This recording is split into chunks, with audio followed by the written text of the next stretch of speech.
Okay, all right. So following superintendent, it's perfect. We now are joined by three wonderful ladies who have all run campaigns at all different levels. I do say statewide on the title, but it's all different levels. So next to me is Miss Sue Summers. I thought I heard someone say Annie. Never mind. Sorry. Miss Sue Summers. She is an award-winning contemporary American artist from Pinedale. Sue also has had a long dual career as a publication designer and editor. And over the last 10 years, she has assisted her husband in 5 successful campaigns to represent House District 20 in the Wyoming legislature. So Representative Albert Summers is her husband. And then on the end, we have Miss Catherine Boswell. She has a heart for Wyoming, her people, and her communities. She recently retired from the communications and outreach section of Game and Fish, planning events and building partnerships to help people, and especially women. I do remember that. Every time I saw you, you're very focused on the women. I love it. Learning to hunt and fish. And currently, she is the secretary for the Wyoming Hunger Initiative. She is the former chief of staff to Wyoming First Lady Nancy Friedenthal, and she has been intimately involved in several statewide and local campaigns. And in the middle, we have Miss Erin Taylor. And Erin has over 25 years of experience working in the public policy arena at the federal, state, and local levels.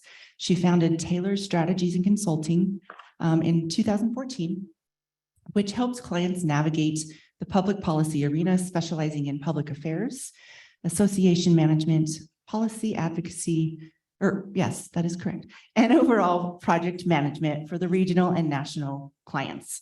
Erin served as a statewide campaign manager for U.S. Senator Mike Enzi for the 2004 primary election, where she spearheaded a comprehensive county-by-county issue-based campaign and oversaw all aspects of the day-to-day operations, which yielded the senator his highest win percentage in that office. So please help me welcome these 3 amazing ladies, Sue, Erin, and Catherine.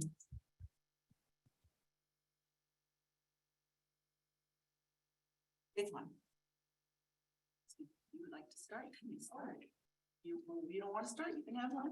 I can start. Is there a question or just go for it?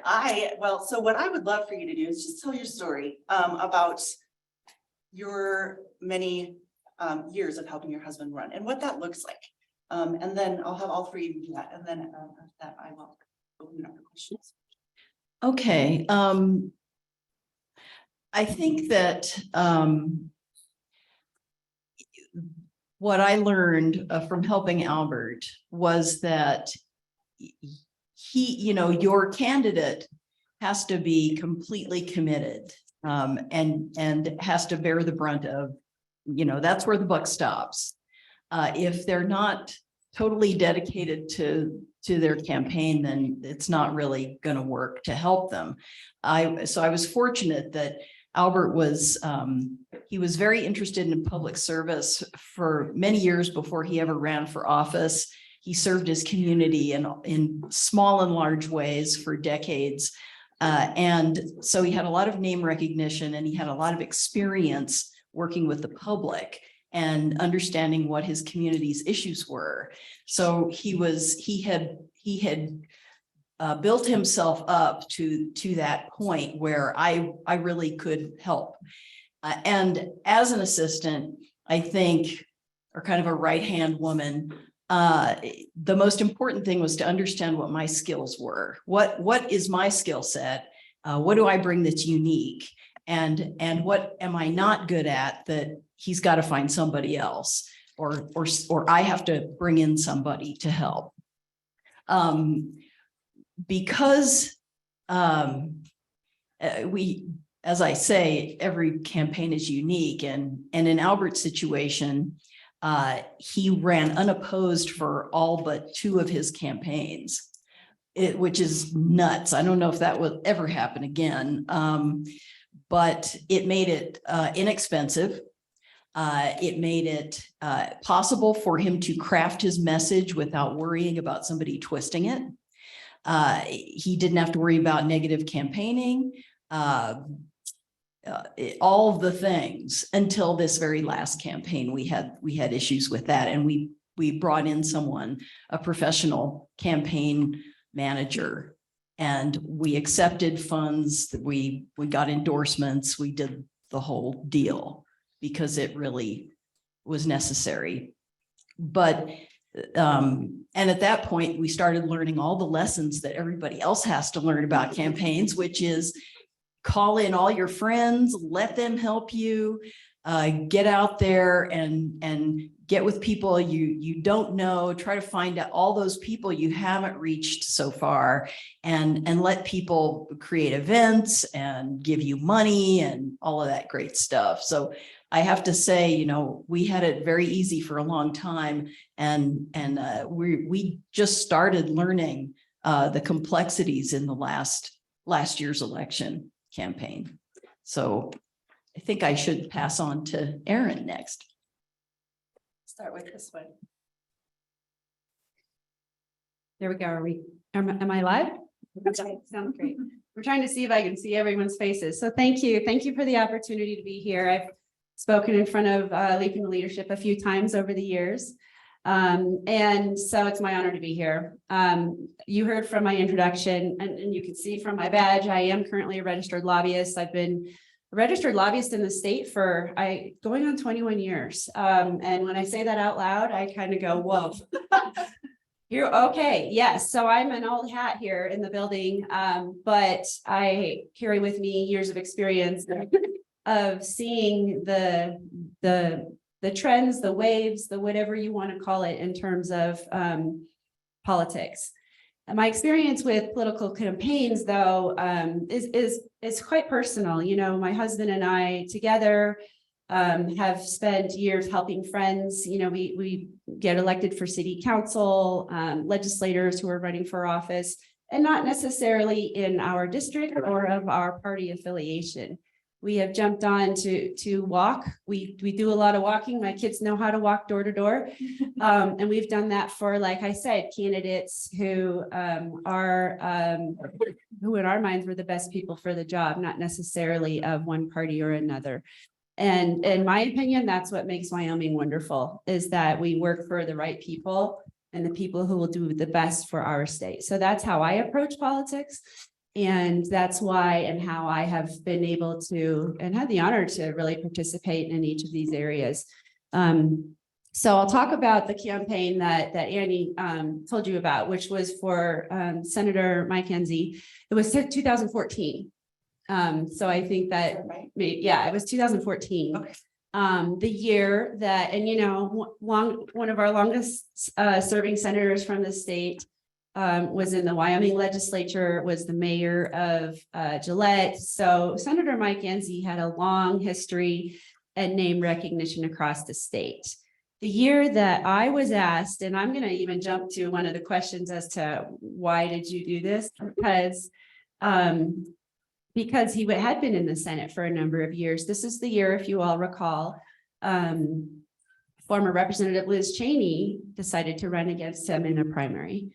And that was an interesting dynamic for our entire state, because we had long-serving senator with a very serious and pronounced primary challenger coming into the state. And you know, we all just know that she hadn't lived in the state for a long time, but she grew up in Wyoming, and of course her father's Vice President Dick Cheney. And so there were lots of dynamics at that time in that campaign. And I wasn't a campaign person. I'm going to put that out there. I've, you know, been a helper and run smaller campaigns and the like. But the reason that I was chosen for that campaign particularly, and it was mentioned in the bio, is because it was an issue-based campaign. At the time, I was serving as the executive director of the Wyoming Taxpayers Association, which is a statewide organization representing sound tax policy. And so I had spent a number of years traveling the state and talking to different groups about issues and having principled reasons as to why you take positions on these issues. And so I think that background of why the senator and his team sought me out to be the campaign manager. He could have easily brought in someone from DC to be the campaign manager. And yes, because he was Senator Enzi and he had funds already. So I'm going to make that clear with my two colleagues up here. They were faced with very, very different situations. Senator Enzi, having already had an established PAC and fundraising capabilities, we started from a different space than you'll hear from some of my friends up here. But they needed a Wyoming face. And my ability to go county by county, and we can talk about that a little bit later, is why I was chosen for that campaign. So I did decide after 9 years at the Taxpayers Association that it was a cool opportunity. Why not? Let's do this. And so that was my idea. And then knowing I wanted to eventually start my own business, which I am representing now as Taylor Strategies. So it's kind of a wavy road on how I got there. Never set out to be a campaign manager, but it was really a really neat experience for me. And I'm happy to share more as the conversation goes. Thank you. Thanks. And thank you for the invitation to be here. And with these are dear friends of mine. And so it's wonderful to be here. I worked on Governor Friedenthal's second campaign, and then also ran Mike Sabias's campaign for Superintendent of Public Instruction in 2012. And that was the year that he and Jillian Balo were the general candidates. And there's some things that I wanted to talk about that are pretty basic, but I want to get them on your radar.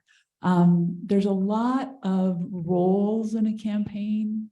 Megan talked about it a little bit, the filing. So there's a treasurer role. There's somebody that was going to, somebody needs to help manage your volunteers.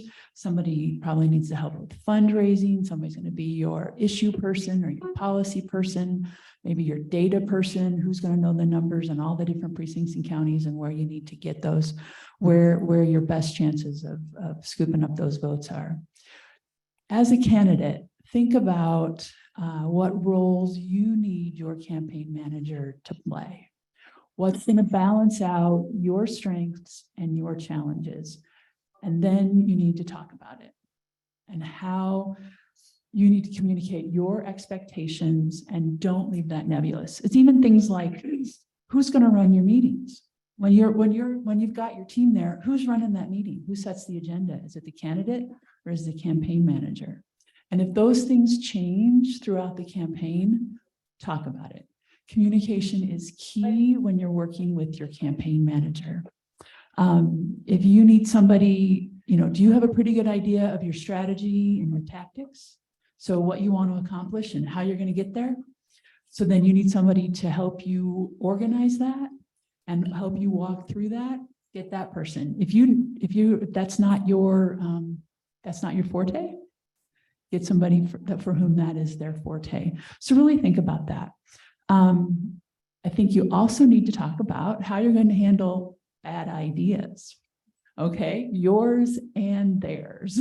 Okay, and that's sort of a nice way to talk about how you're going to handle conflict.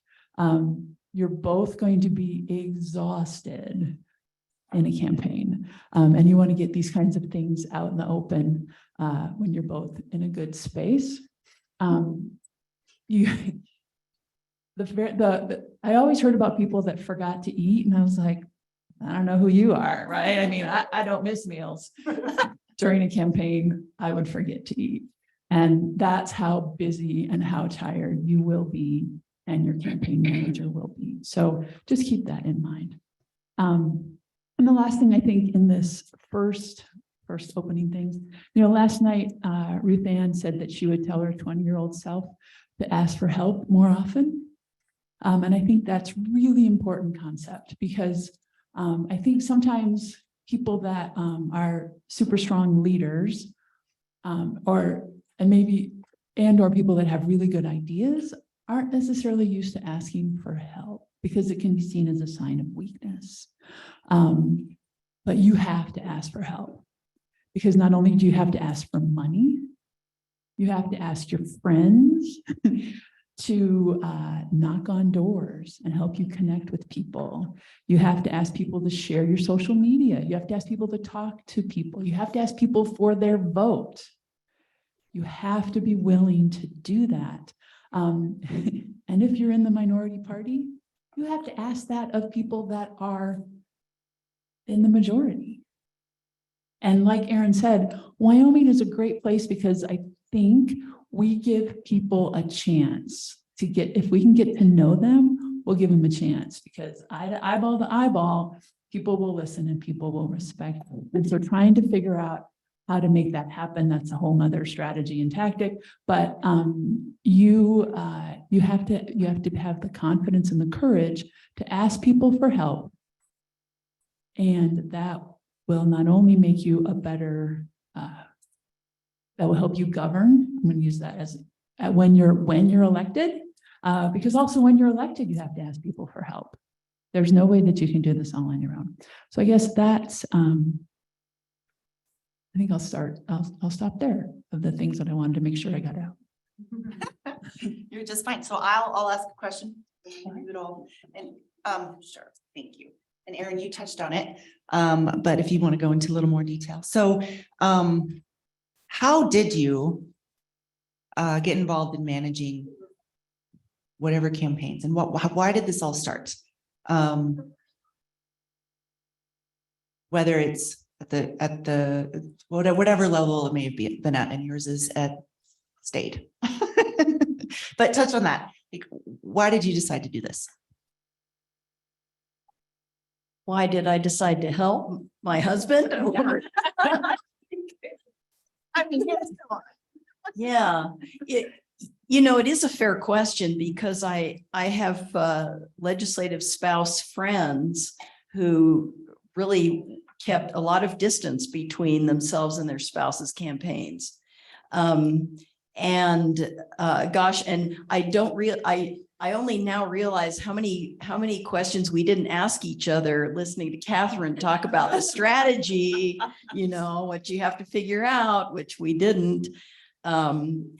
I think one of the things Albert and I have always promised each other is to help each other fulfill our dreams. And I always knew that being in politics was one of Albert's big dreams. And so instead of being a family that owns a bunch of snow machines and goes on cruises, we spend money on politics. So, that's what, we had some means, not really deep pockets, but enough that we could finance his campaigns for the most part on our own. And so that worked out okay. So we had that basic agreement. And I also believed in his desire to serve his state. I have a lot of respect for Albert, and I love him very much. And I think he's a brilliant guy. And it's a privilege to stand next to him and accompany him on this journey. So, yeah, I guess I'm just lucky. Anyway. I love Albert too, but not in the same way. That's a good thing. One of my favorite speakers, that's what I'm going to say. But what I can tell you a little bit more about me and why I jumped in. I mean, like I said, I just want good people to be in positions of our government at all levels. And because of the nature of what we do, my husband is also, he runs an association, but also is at the Capitol representing his people and lobbying. So we kind of know the ropes. And so people come to us for advice and how do we help? And so that's really the motivation, is wanting good people in there. But for jumping into this campaign, because I had a great job, and I had a position of being able to work with legislators on tough stuff like tax policy, which I enjoyed, which is weird. But I did, because I'm a nerd. I'm an economist, so I'll put that out there. But when you jump into a campaign like this, it's a family affair. I was there to support not only Senator Enzi, Diana Enzi, who's one of my favorite people. I mean, they have children who I went to college with, some of their kids. They have grandchildren. It is a family affair. And so, yes, you're building your team. You're also dealing with family. And so that is maybe something that if you're helping on a campaign, or you need to consider also the other members of your family, not just your spouse, because it will impact them. You will be gone, you will be forgetting to eat. You will not be showing up in your best energy, likely at home, because you're so busy and focused on the campaign. And so that's just something that I wanted to mention. But what was really important for this campaign, again, because the senator had wide name recognition, it was really about building coalitions. And that was something that was one of my strengths in my prior job. And so bringing people together who maybe are unlikely partners and finding that common purpose. And I'm going to put this out right away because it's one of my favorite things that Mike Enzi used to talk about was the 80-20 rule. So you build coalitions with people that you can agree on the 80%, right? 80% of the bill, or 80% of even the really tough bills upstairs, we can agree on that. It's the 10% over here, and it's the 10% over here where people go bonkers and they actually lose their minds a little bit because they can't. This is where the whole exercise of emotional intelligence comes in, because people are not actively listening to others. They are trying to prove that they're right. They are not in a spirit of collaboration or active. I already said active listening, or being curious. And that's the spirit of what happens upstairs. It should happen. And so when you get into the either end of the 80-20, the either end of the 80%, that's where really things go off the rails. So Senator Enzi was widely known for the amount of legislation that he passed because he worked with other people. If you asked him who's his favorite Democrat, he'll tell you, because he had dinner with these people. He knew their families. And so that's going to be a soapbox I'll probably get on a little bit later in our conversation about really getting to know each other as people. I think that's an element that's missing a little bit.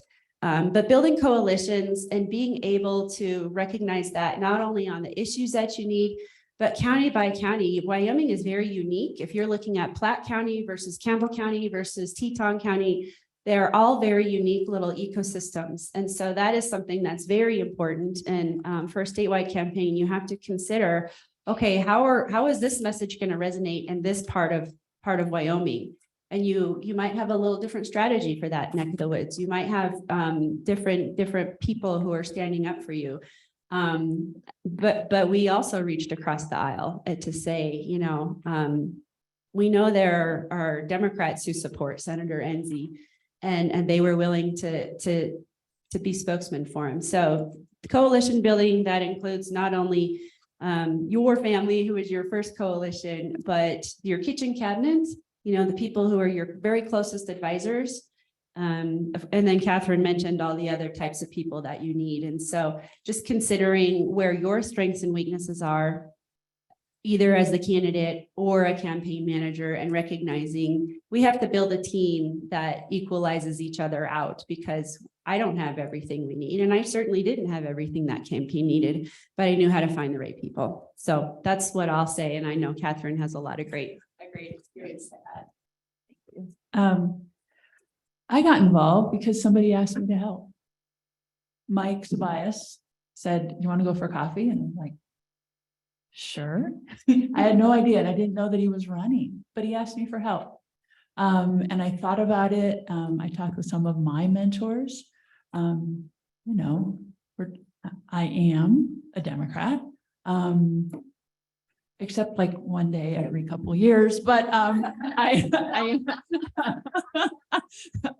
when my friends are running, yeah, I'm a Democrat, and it was going to be, and I knew it would be hard. That was 2012.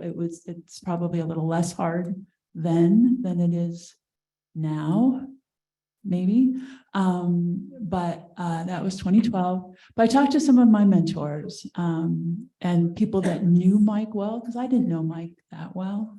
And one of them said, "Well, if if you don't want to work for Mike Tobias, I don't know who you would want to work for. He is a very good man, and is so smart, so smart, and just cares the world about Wyoming. And I was like, well, that's a pretty high endorsement, and it turned out to be absolutely true, absolutely true. And like Erin mentioned, you do get to know each other's families, and you become a family. Because you're there through all the thick and thin of it. I think, just knowing that your candidate is all in makes it a lot easier to say yes, and how you judge that all in, you'll have to figure that out.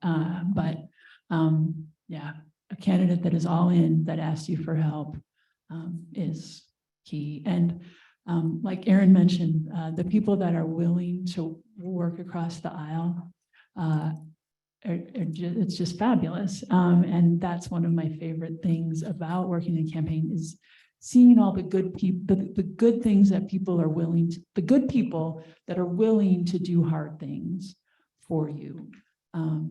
Letters to the editor, going door to door, investing their time. People are good, and those candidates bring that out. Good candidates with deep roots and deep connections. People want to help them, which you see. I mean, you guys, I know you both saw that in your campaigns, is that people will want to help you.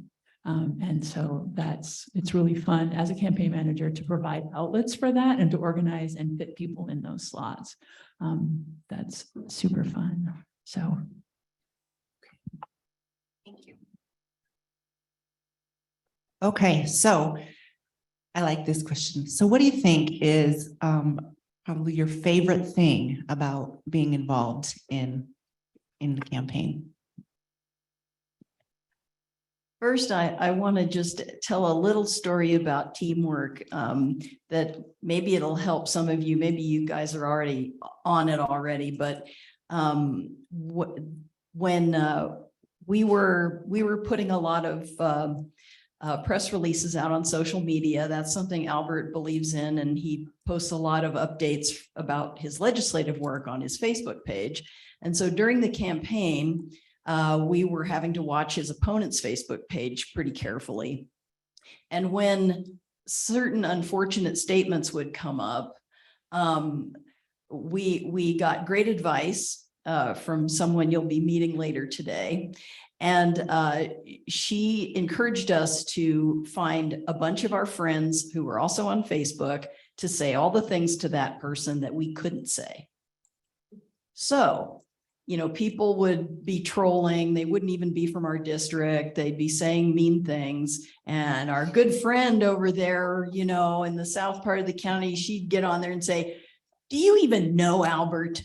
Do you even live in Sublette County? What do you mean? But well, I actually know that this is a lie." And, so it was if you have friends like that, keep them in your back pocket because they'll come in really handy. You shouldn't be the one doing that, getting down in the dirt with those people, but friends are golden for that.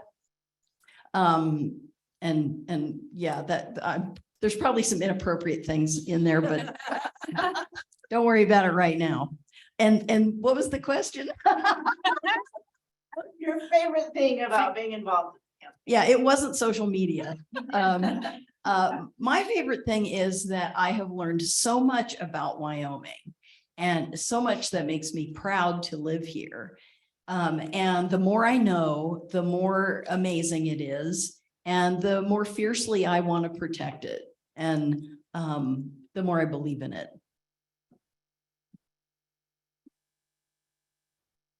Thank you for that question, because I think that's a really neat question. For me, I think it was similar to the learning. I'm not from Wyoming. I have to say I'm not a fourth generation. But I got here as soon as I can. So I steal that line from Senator Enzi. I went to college at UW and I've been here not ever since, because I did move away, but and I married a Wyoming boy and I'm raising little Wyomingites. So that's my little claim. But we're going to be here forever now because we love it. And someone said last night, and I think it was Jane Mockler that said, when you find Wyoming people in other parts of the country, it's like they carry Wyoming, the land with them, right? And that is truly how I feel about Wyoming. I met people like that all over this state. And that was what was so incredibly powerful about the passion, the love, the commitment that people have for our beautiful state.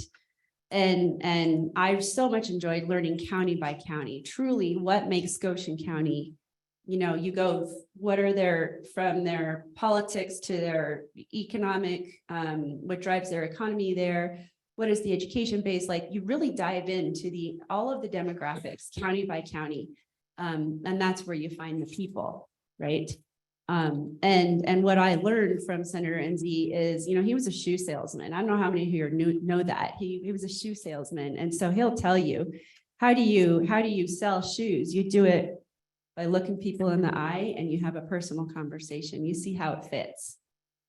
And that's how you do it. That's how you do a campaign, right? One by one person by one person. So that was what I enjoyed most about it, was learning about our state. And now with the work that I do, wherever I am, I know someone from that experience everywhere I go. And so that's what's really cool, is because we truly are one, what is the saying? We're one small town with long streets. So that is absolutely true. Thanks, Erin. And yes, the people, that was absolutely my favorite part. And I think by meeting those people, by learning the economic drivers, by learning their education issues, by learning all of those things, that helps you govern better. And I think that's a key thing to keep in mind as you're planning your campaign. You need activities that help you get votes, but you also need activities that help you learn about your constituency. And when the two are the same, now that's efficient use of your time. So you really have to think about that when you're running a campaign or when you're campaigning. Because Sue brought up social media, I just want to talk about that. And this is my personal opinion. But she with the best social media does not necessarily win. Okay. And don't let yourself be sucked down that rabbit hole. Now there's other types of digital campaigning that you can do, which is very effective, very, very effective for, I think,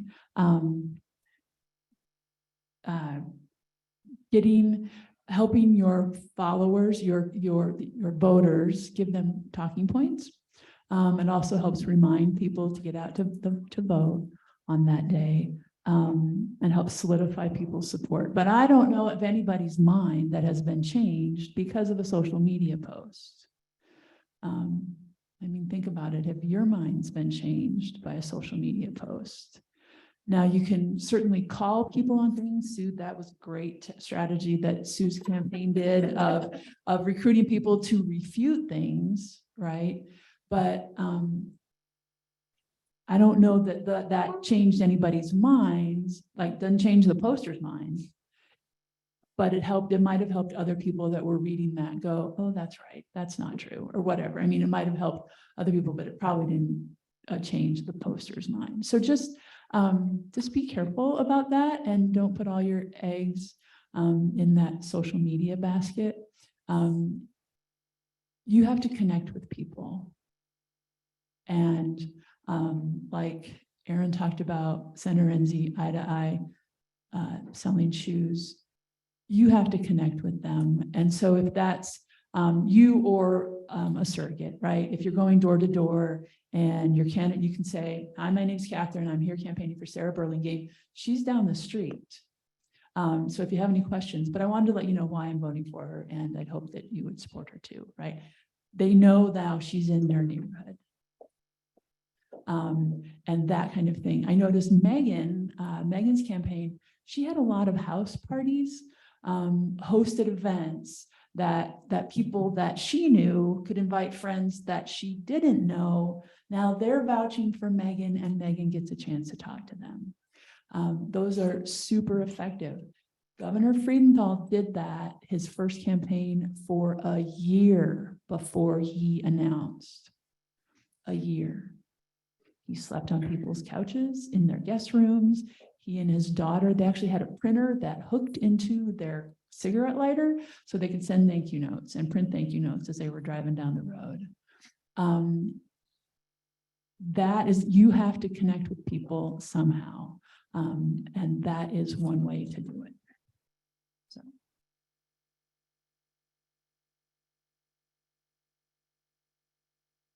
Okay, so, sorry, there's a lag time there. Not to go negative, but now what is your least favorite thing about doing this campaign work? Catherine's face. I didn't fill that one out. That's okay. Think about it. I'll start. Okay. So, in the campaign that I worked on and really, and even the work that I do now, it's not a campaign necessarily, but you're advocating for, something that has always been one of my core values is you talk about you. You talk about what you believe in, what are your core values, what is your platform. This happened a little bit on this campaign, but I will tell you it happens all the time now, and that's negative campaigning. It is something that I don't connect with very well. I don't enjoy getting a flyer tearing down another candidate. I don't enjoy that, and maybe a lot of people do. I think I just don't think that's what we're about in Wyoming. And my voice is getting a little shaky because it's really a very personal and deep thing for me. We experienced that a little bit more on, kind of on some social media and things like that in 2014. We didn't have as many flyers like we see now. But I have definitely seen how that has changed. And I think it is so important to talk about what you are going to do for the state, not how the other person is taking them down. Someone told me once that by blowing out someone else's flame doesn't make yours burn brighter. And I truly believe in that. And so honestly, as women supporting other women, I would hope that would be something, you would all keep in mind, is that to go negative, to do that, would be, maybe you get votes. And I think we've probably seen that happen with some candidates in our state, that has been a successful strategy for them. But I'm going to be very bold right now and maybe not popular by saying, when you roll around in the mud, what happens? You get dirty. And I don't think it puts you in a good light. So just think about that. That is something that I will stand behind as long as I'm involved in politics. And I hope that is something with your kitchen cabinet, with your group of advisors, that you will seriously have those conversations, because those are serious conversations when you decide we're going to go negative.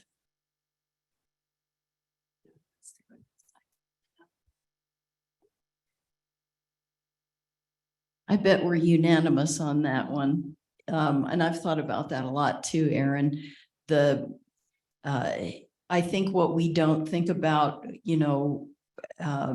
maybe is how negative campaigning comes back to bite you in other ways, because it undermines our whole democratic republic, our whole system of government. Because when you're feeding people misinformation and undermining their trust in the system, everything starts to decay. And my voice is getting shaky too. When you make personal attacks, you're inviting that back on yourself, and you're making the climate worse and worse for female candidates. And if you're okay with that, you shouldn't be in this room. and the whole,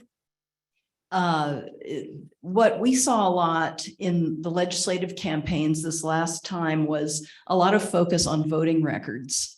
And what a shame that was, because voting records were cherry picked, totally out of context, and it made it seem like a simple thing, like a vote on a particular bill is a simple thing, and it's not. I think many of you in this room understand how complex that whole process is. And it intimidates lawmakers so that the next time they go to vote on something, they can't vote their conscience totally. They're scared. And you can't govern with intimidation. That's not America.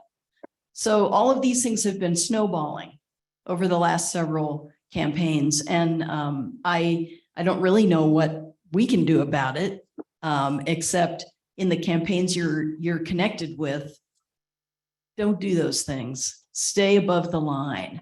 Talk about what you want to accomplish, who you are, and how you're going to try to achieve those things for your district, and not try to branch out on state, like federal policy, especially. Like, who the heck thinks they can influence federal policy when they're running for the legislature? That's for the Congress, you know. Anyway, yeah. Pet peeves. So yes, to all those things. My other, the part I hate the most is Tuesday night of the election at 9 o'clock at night, when the results roll in and my candidate didn't win. And I watched that candidate who poured their guts out. Now, here I go, not win. And that's so hard. And so one thing that I think you can do as a candidate and as a campaign manager is decide when you go to bed on Monday night so that you can sleep, like Megan could sleep. What are your strategies? What are your tactics? What are you going to do so that when you go to bed that night, you can sleep? You know you left it all on the line. And that will make 9 o'clock on Tuesday night a lot better, right? Because you know that you did it all.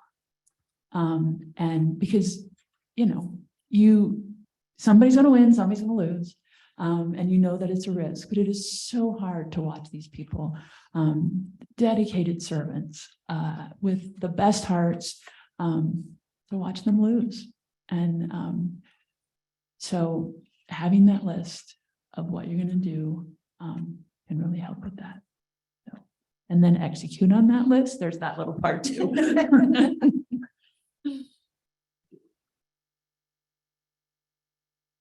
Okay, I have one more question for you ladies, and then we would love to open it up if anyone has questions.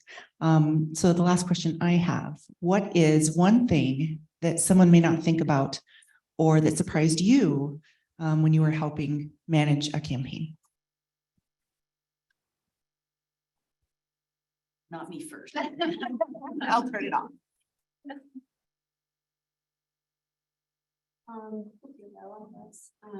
So again, my campaign was a little bit different because I was, working with a sitting senator who had a PAC and had resources, and, fundraising definitely was an issue with Liz Cheney coming into the race. But for me, I was just so surprised at how many people were involved.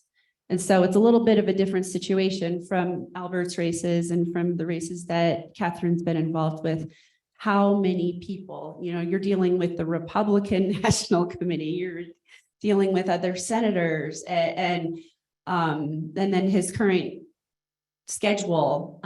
So that was just so overwhelming in a way that I just hadn't expected. And maybe I was naive to not really have had an idea of what that would look like. But balancing his official duties with the campaign was, God bless our scheduler, because that person did the Lions' work of keeping all of this together in that respect. Another thing that surprised me, and I shouldn't have been surprised because I'm a really big advocate for self-care, take care of yourselves, was how Senator Enzi was pretty adamant of, yeah, if we're going past Casper in any way, I want to go fishing.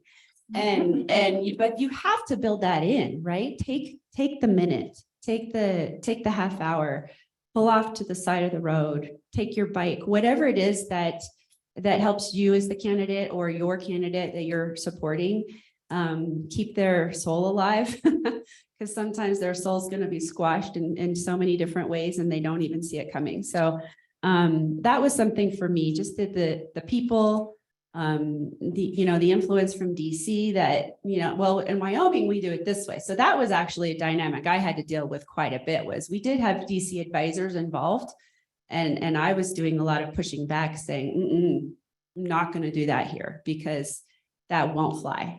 We're not like that in Wyoming, so that was an interesting dynamic for me that I maybe wasn't quite ready for. But build the fishing in. That's my last sort of advice, is build the fishing in. Had something and then we lost it.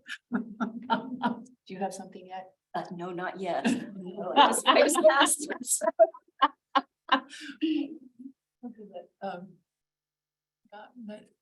Oh, yeah, that's good.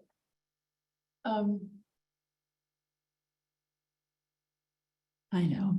And this is something that should not have surprised me, right? But just how personal a campaign is. And how for the candidate, for their family, and then for the volunteers, but or paid staff. But I mean, it's so personal.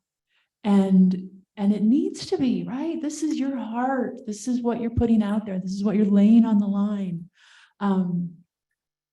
One thing I always ask people, I'm like, okay, we got to get your doorstep pitch down. Like, why are you running? And not just because you want to make a difference. What's in your gut, that what's in your heart, what's in your soul, that you can get out in a minute on a doorstep.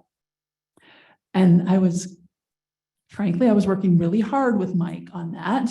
And all of a sudden he was like, well, like, my family didn't speak English. And my father went to school and he learned to speak English at school, and that set him up for success.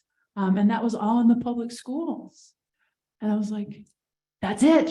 And you talk about something that is so personal and why you're running. And then as a campaign manager, you're responsible for that. You're responsible for that part of their heart and their soul and making that happen. That surprised me a lot.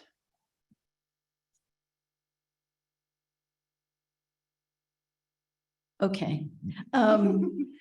I think what surprised me was that because Albert was aspiring to a higher position in leadership, that the vote for Speaker of the House kind of is done in stages in the legislature. And so I thought, I kept forgetting that, and I thought the campaign would end in November.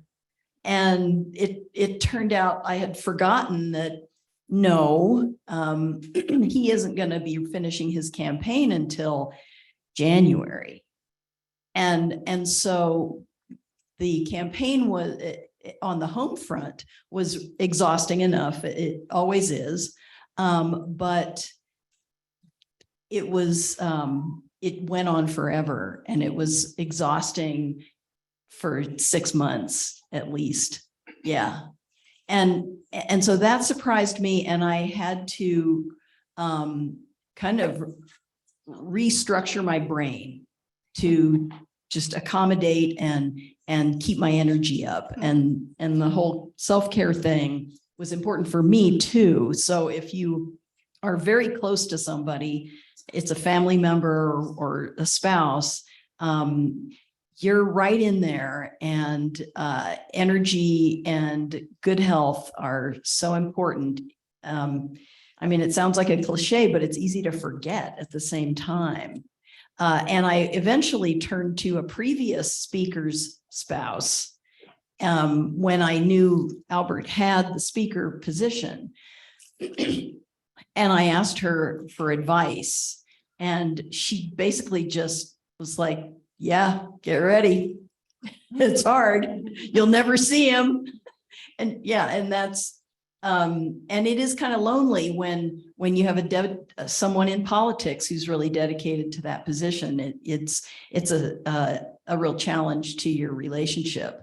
And so that kind of care is also totally critical. I mean, you can't do it without each other.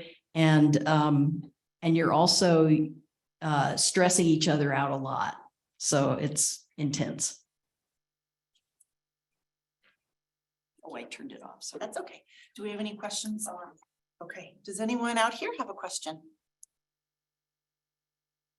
Oh, hold on, I'm gonna grab her and then I'll come back to you. We're gonna do this time. So against Superintendent Degenfelder's recommendation, I'm going to apologize for bringing this back up. But so in larger campaigns, when all of the messaging is just not in your control, do you feel responsible for addressing the negative campaigning that is just happening around you? Because like I know, for instance, with Cheney, there was, just a fair amount of stuff that the state was putting out and just individuals from the state. And so is there ever a time where there's a conversation like, we didn't do that? Should we tell them we didn't do that, or anything like that? So that goes back, that's a great question. Thank you for that. That goes back to your team. And luckily, the senator, we had resources to have, I think, one of the best PR and communications person that has worked on many campaigns in the state. There's an art to doing that. You really stand on your record in situations like that. You don't necessarily direct it or respond directly most of the time, unless it's like an open forum where there's a debate or something like that. I think that's where the mastery comes in to how you respond, how you stay above the line, how you show and continue that integrity moving forward. And having the right person who has those skills is really imperative. Working hand in hand in this case, with the candidate. So they're staying true to why they're there. I don't know if I answered that question for you, but that would be my response to, there's an art to it. Just coming back to, our strategy was we don't mention the other candidate. That was our strategy. So to the extent that things came up maybe live and in conversation, that's a little bit different, but you always come back to, he had a long-standing record. When it's an open candidacy, that's a whole different story. But I think you still stand with why you're running, what's your platform, and what you're there. We didn't have the experience of the negativity like we are seeing now. So I can't speak to that. And maybe some of my friends here can. But I feel fortunate in that respect. It wasn't as ugly. And I'll remind everyone, Cheney ended up dropping out of that race. So it could have probably turned a whole different, tone. I don't know. And I can't answer that to that respect.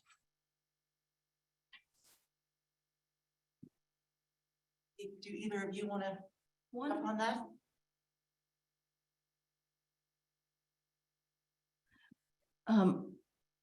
Aaron's on the right track with the responding about what you're about. We did have one situation where some misinformation and negative stuff that we thought was dangerous came out, and we were able to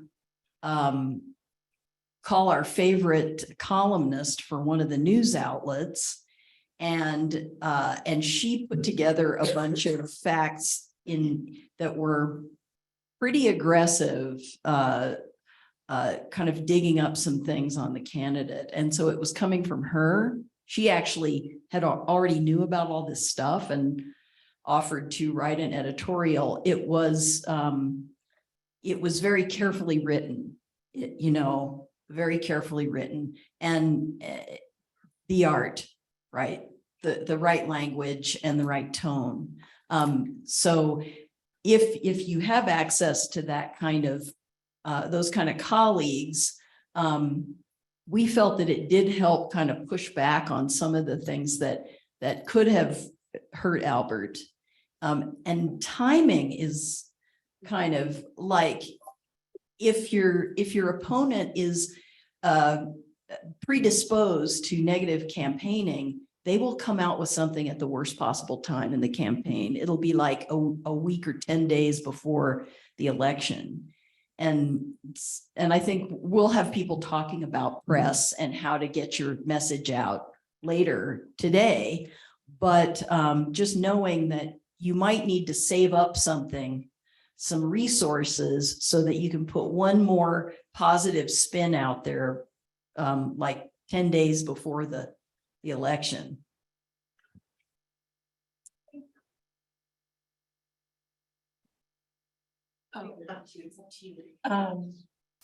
Yes. We got blindsided on a radio show by the host, who just brought up things from Mike's career 15 years earlier, just blindsided him and was aggressive and awful. Later I can tell you who it is, but and there was nothing we could do. I mean, he was blocking the lines. He wouldn't answer, like we couldn't call in and ask an appropriate question. He was just going after Mike. And so we were screwed in that moment. But I mean, by knowing your communities, there was people in that community that were people of influence that called up that radio host and read him the riot act and said, and called him on things, said, you're always lamenting the fact that we don't have quality candidates. You get a quality candidate and you do this to them on air. That doesn't help. And so there's some backdoor ways to get to that stuff to help prevent it in the future. But then we also ran some more ads in that community to not address that, but to talk about what Mike stands for, what he believes in, what his principles were. So some people just play dirty fool. I would just add, just those third-party advocates are so important. And so that's what you're hearing from everyone. And I should have said earlier, those third-party voices are absolutely critical because maybe they can say things in a way that the candidate can't, right? Thank you. Okay, this will be our last question. I guess you are kind of close. Yeah, that's okay. So they can be back there as well. So during the campaign process, obviously there are a lot of lessons learned.